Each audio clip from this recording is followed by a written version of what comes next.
Welcome to Talking Politics. I am Paul Gable. I'm here with my good friend and co-host John Bond Sr. And today we are entertaining the Horry County Auditor, Lois Eargle, and we're going to talk about her 52 years in the political arena. 52, wow. We'll be back in a moment.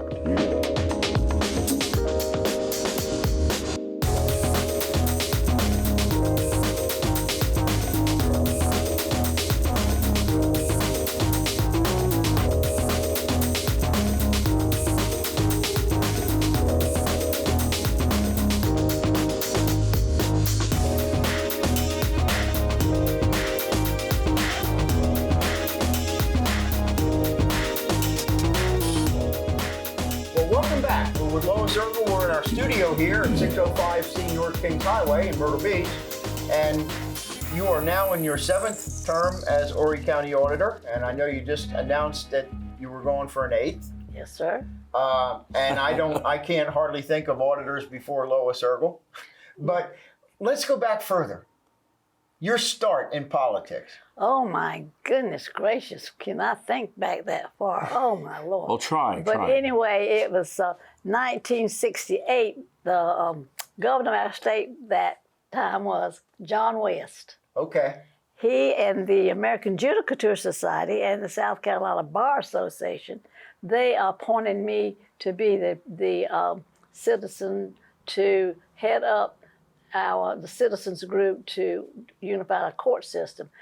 Our court system in South Carolina back in 1968, we had not had any changes since 1895.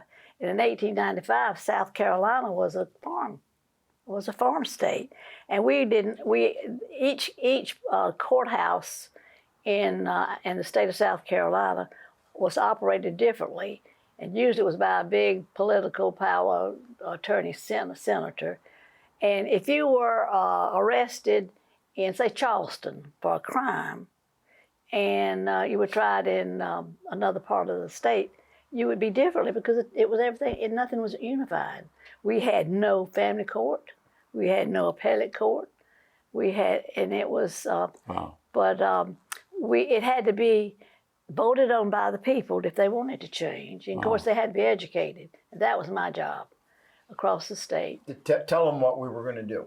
Yes, tell them, ask them, would you, and you know what? It's not a perfect system, Paul, but it's the best. Better than it was. Yeah, better than it was. And so it passed, I won't go through all of it. It was a very big chore. And, I went to the first conference, and you know who was on the panel? Jean Toll. Oh, my goodness. Yeah, and she had to be a young attorney at that time. Yeah, she was in law school. She was still in law school at that time. Yeah, she was in law school. And so she was elected to the House, and I was elected to the House. And and to this very day, we're still very, very good friends. You and Jean?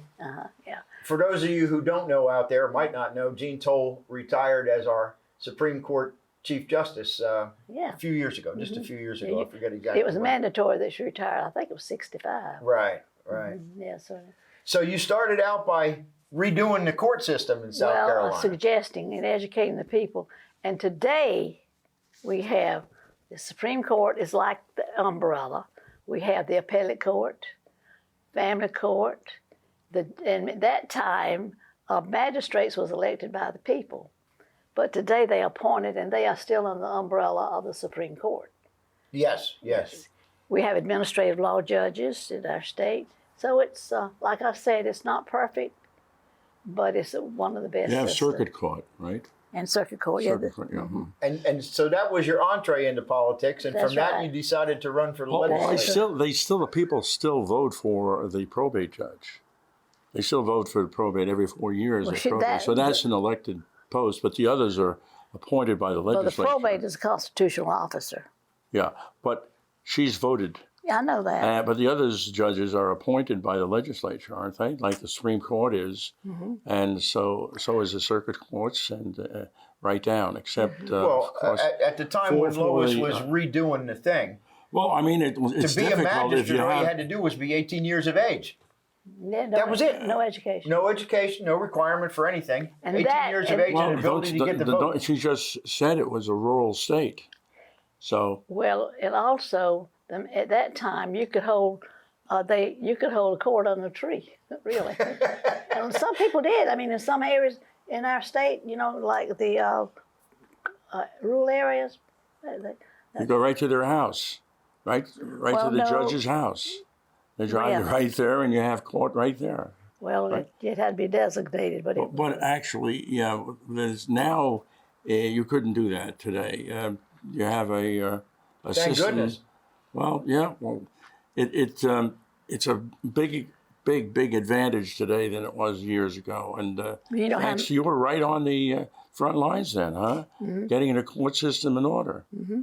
And is that what spurred you then to run for the legislature? It sure did, because after I got through with that and I was fought so much by the senator of our county, I thought to myself, well, you know, if you want to change things, run for office. Well, you're a battler anyway. I think your first election, I don't know, you ran against an incumbent, I reckon. Yes, wasn't sir. it Floyd or something? Yeah, Sidney Floyd. Well, he was an outstanding legislature, wasn't he? Well, you were up against a tough hombre there. Yeah.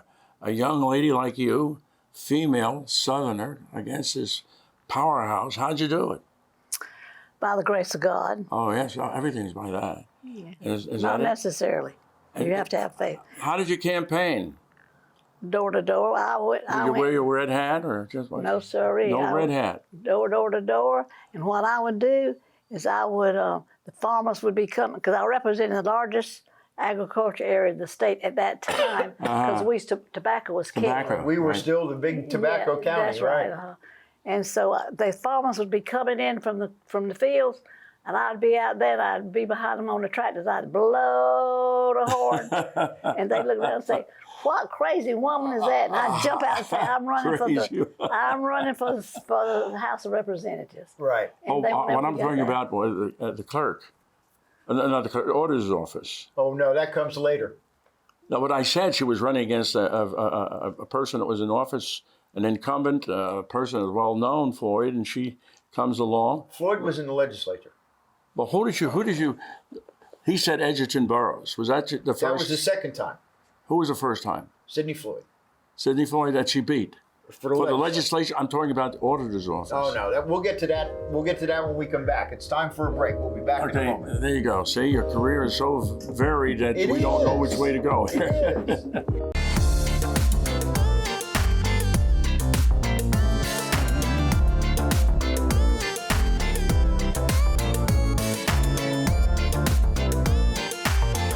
Hi, I'm Sarah. I'm a server at Brothers Grill, and as a server here, I like to make sure everybody has amazing service and good fresh food every single day. We serve lunch and dinner from 11 a.m. to 10 p.m., our happy hours from 4 to 7, and we're located on 5900 North Kings Highway. Follow us on Facebook at Brothers Grill Myrtle Beach. P. Reynolds by the Ocean is a restaurant and live performance space with an open jazz jam every Thursday at 6 p.m. Are you looking for something special, something new, something different on the Grand Strand? Great food, cool jazz. You'll find it only at P. Reynolds Jazz Supper Club, located at 1212 North Kings Highway in Myrtle Beach. P. Reynolds by the Ocean, something special in Myrtle Beach. Located at 1300 Highway 544 near Coastal Carolina University. Soho 544 is an area's favorite for sushi, hibachi, American and Asian fusion cuisine. Soho 544 also offers daily happy hour special for only $5, as well as some of the lowest beer and liquor prices along the Grand Strand. So don't wait, come and join us. Soho 544 also caters to large parties and special events. My name is Angelo Antonucci, and I'd like to welcome you to my restaurant. I've been in Myrtle Beach now for over 30 years, and we are the home of the greatest steaks in the universe. Here at Angelo's, we have a fantastic Italian buffet with your favorite pastas served with meatballs and sausage and delicious gourmet pizzas. But where we really shine is our entrees like our Scampi Traditional, Alfredo or Lemon Romano served over linguine, our French pork chops with garlic mashed potatoes, and our twin fillets featuring our signature Marsala sauce. It's a great place to enjoy with family and friends, so stop by and see us at our new location at the corner of 24th Avenue South and South Kings Highway. Don't just take my word for it. Come in and try Angelo's, home of the greatest steaks in the universe. Here at Angelo's.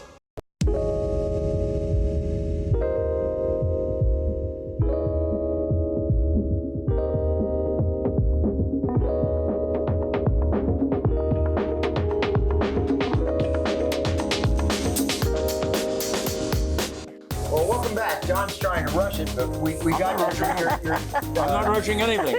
But that's how complex. That's how complex her career has been. He's not listening. And what did you like most about the legislature, Lois? I liked, it was wonderful.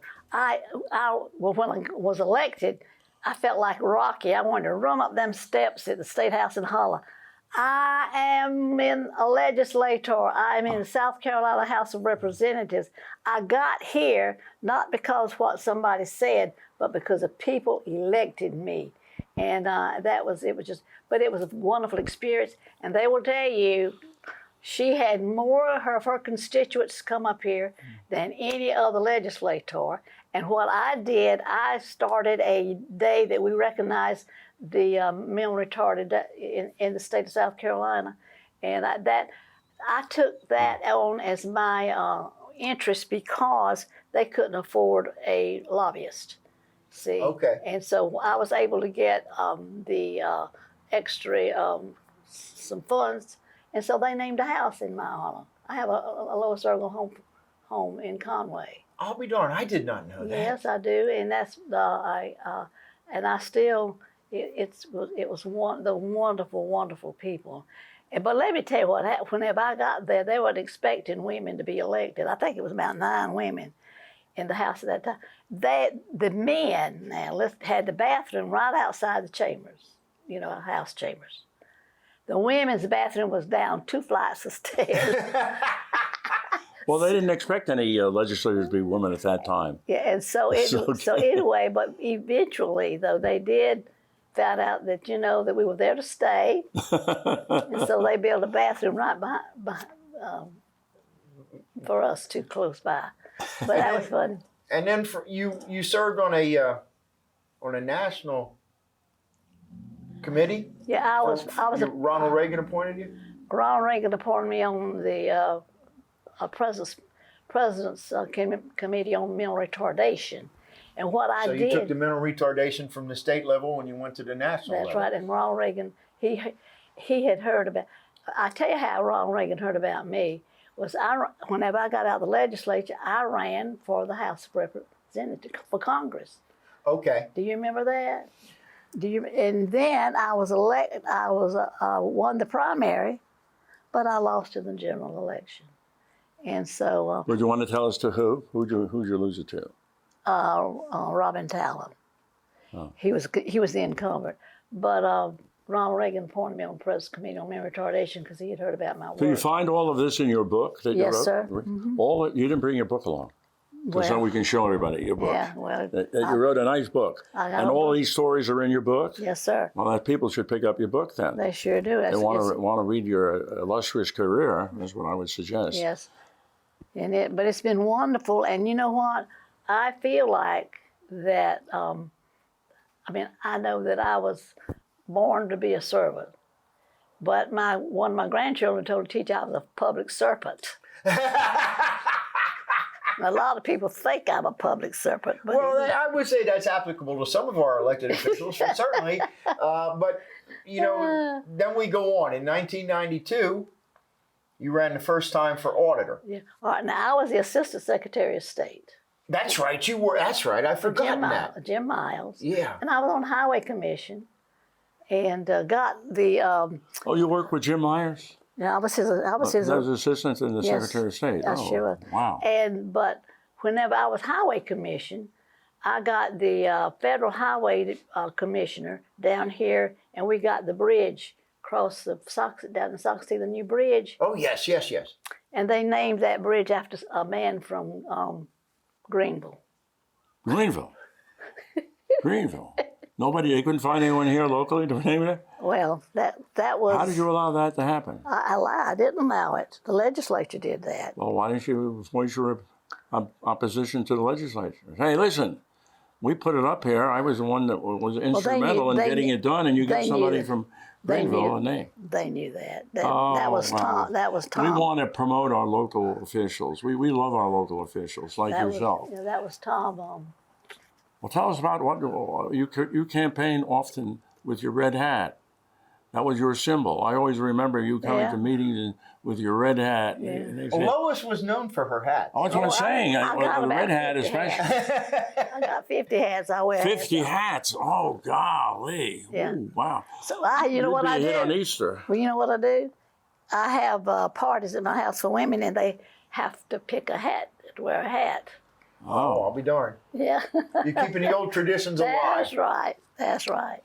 But Well, you have any other stories, Paul? Because off the year you were telling all these stories. You have any to put on the air so people will learn about them? Well, or I was just asking, you know, she made a point when we were off the air about how politics is so cutthroat now, and you either agree with somebody or else you're the enemy, and you know, you're the new Osama bin Laden or some nonsense. But I was asking you about when Jen Rett was in Congress. Oh yeah, I remember Jen Rett. Now I never served with him. He was in the House of Representatives. Yes, he was before he went to. Yeah, but now I didn't serve with him there, but I served whenever he was in Congress, of course. And we were always on opposite sides, but you know what? We always remained friends. But that's the thing. Like you said, you were on opposite sides. But John brought federal money to the area. He was a very, very effective legislator. He worked so hard, and he loved the people in Horry County now. And he worked very, very hard. In fact, it was known that he could get more done whenever he wasn't in Congress than the current Congress that was seated good.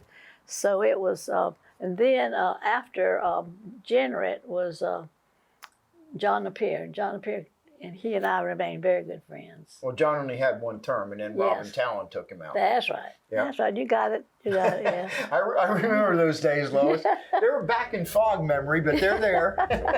Well, look, it's time for us to take another break, and then we'll come down to your terms as auditor and some of the changes that have happened. All right. We'll be right back.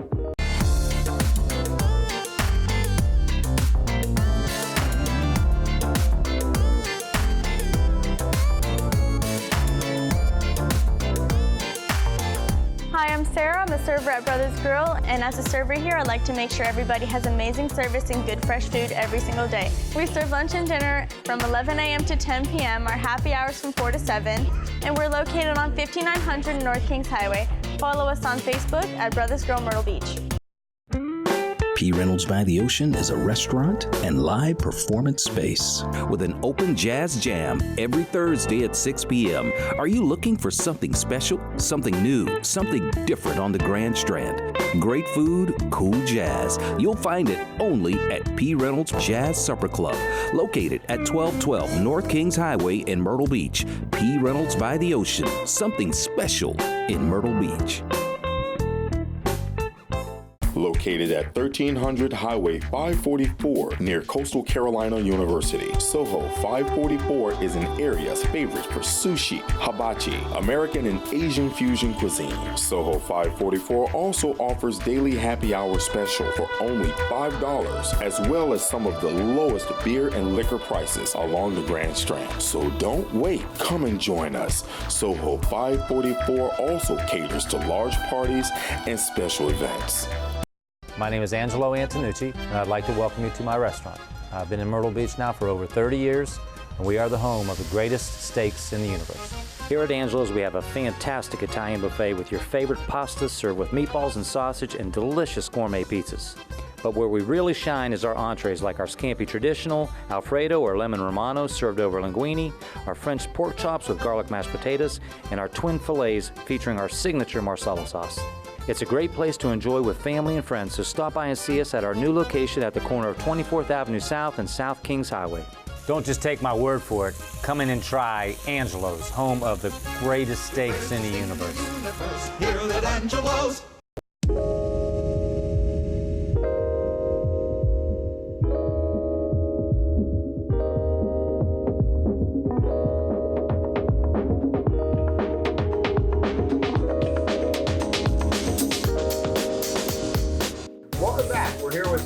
Horry County Auditor, Lowell This is Eargle. wonderful. We're having fun talking Yeah. about 52 years in politics. And her hats. Now, let me go, if I may, to 1992, Lois. That's right.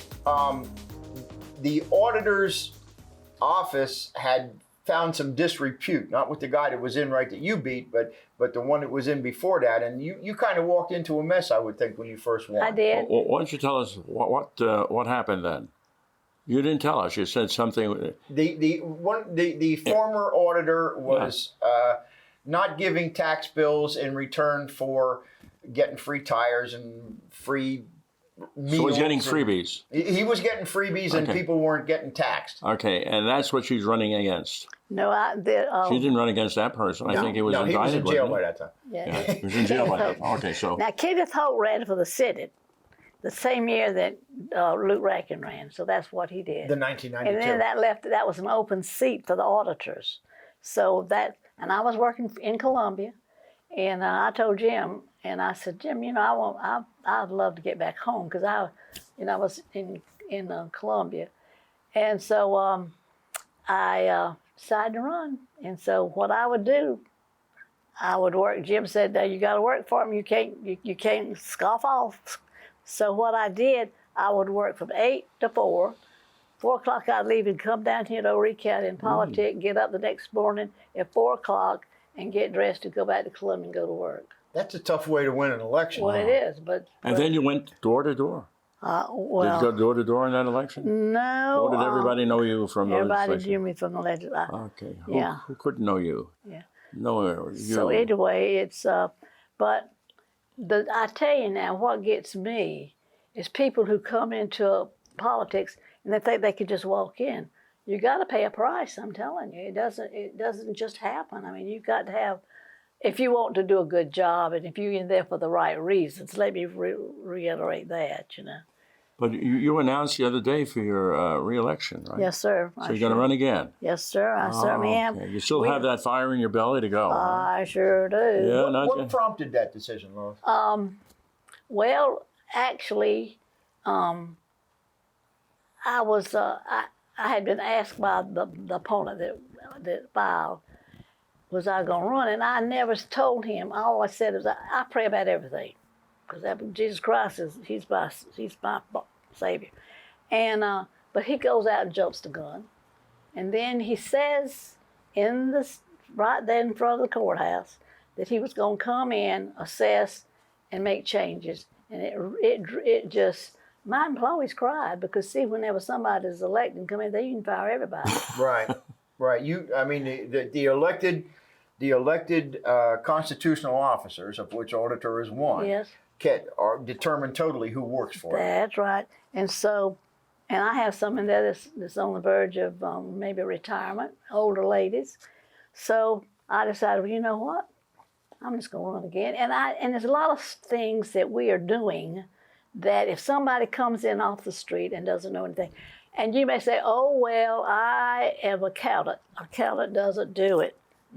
It's totally different. Whenever you're dealing with taxes, you're dealing with regulations, you're dealing with the laws, the changing of the laws, and it's just completely different. Horry County is growing by leaps and bounds. And I have been able to do a lot of good things. Our office has collected millions of dollars in out-of-state taxes. Well, let me talk about that a second. There's another point. You have been effective at getting some changes at the state level. Oh, A yeah. reduction on boats, and which actually we reduced the taxes on boats, but actually what that did was that brought many more boats into the county. We're actually getting more tax money now than we did when it was a higher rate. And didn't you do the same thing on airplanes? I Private sure airplanes? did. And see, on airplanes was 10.5%, vehicles 10.5%, boats 10.5%, county campers, and that was just, to me, that was just ridiculous. And so what the legislature did through our lobbying, when I say lobbying, I mean we're talking to I met with several committees, but what we did, they allowed the county council to come up and make, of course it was within reason, but that's, and it worked out really, really well. And see, and just like, you know what? I said, I might not be a rocket scientist, but I think that 6% of something is better than 10.5% of nothing. And we really, when it came to airplanes, but now talking about airplanes, we got to include that. We had a time with that. We had Avcraft here. And Avcraft was I know, we fought about that. working Remember? on the Dornier 328s, and all of a sudden nobody was flying Dornier 328s. And Avcraft was paying some pittance to the airport for some apron space. And the next thing you know, we had, I forget, 60-some, 70-some, every Dornier 328 that had ever been built appears on the apron at Myrtle Beach Air Force, at Myrtle Beach International, appears on the apron because nobody's flying them, and these guys say, well, we'll store them for you, basically for nothing. By that time, the parent company was in bankruptcy. That's right. And it was a bank in Canada that they made the deal with. We got airplanes down here that aren't going anywhere and nobody wants, but they're storing them for nothing, taking up our apron space and what have you. So I went down with Lois. And along comes Lois. Never forget that. We took a picture in front. We had Lois, and behind her was this whole fleet of airplanes sitting on our and not paying apron, taxes. Not paying taxes. So we shook that one up. Yeah. I'll never forget that. Gee, that must be 15 years ago now we did that, Lois. I'll never forget that picture. You know what? I'll let you know something too. The same thing I did with the casino boats. They wasn't paying. That's right. That is right. They wasn't paying. So I went down to in front of the casino boats and faced them up and told them all I had everything right there. Did you have Harold Worley with you? No. He was fighting with them all the time. And so so my husband said, you better be careful. Somebody's going to shoot you in the head. But they paid. My wife used to tell me that occasionally too. but they paid up. Yeah, if you bring it to the fore and you make it public, you can collect. And you know what? You got to be stern, but you can't be mean. If you know what I'm talking about. Well, a lot of people, when I was writing some of that stuff, they just thought I was mean. What I wanted them to pay was their fair share. Yeah.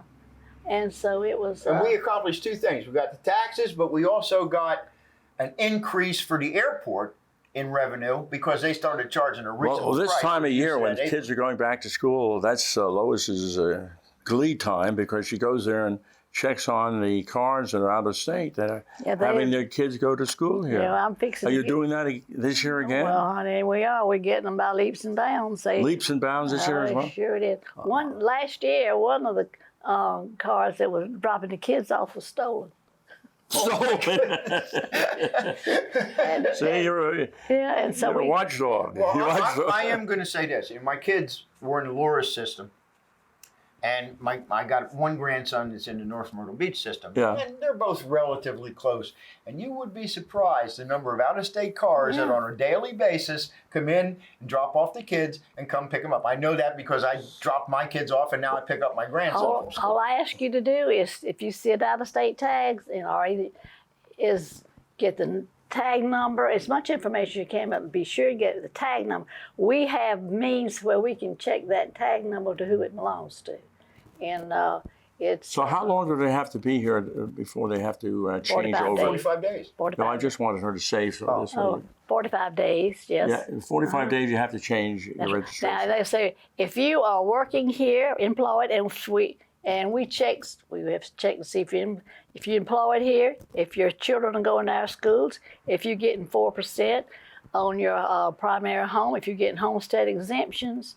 By George, you are a member, you are registered, and you're living in Horry County. Well, unfortunately, we've come to the end of our Lois, that was so nice. Gracious. Thank you so much. Lois, what's the name of your book before we leave? The name of my book is Double Standards. There's a standard in the political arena. Where you can get that book? Well, I'll give them, if somebody wants to come by, I will give you a book. Now, I don't sell the books out of my office because that ethics committee said I can't do it. I don't sell the books. I will give you a book because it's a good testimony. Yeah, Lois gave me a book. She did. Oh, well, I know that. Yeah. All right, well, that's it. We thank Horry County Auditor Lois Eargle for joining us today. This was fun. Having some fun with us. Thank you, Lois. Thank you, Lois. We'll be back next week.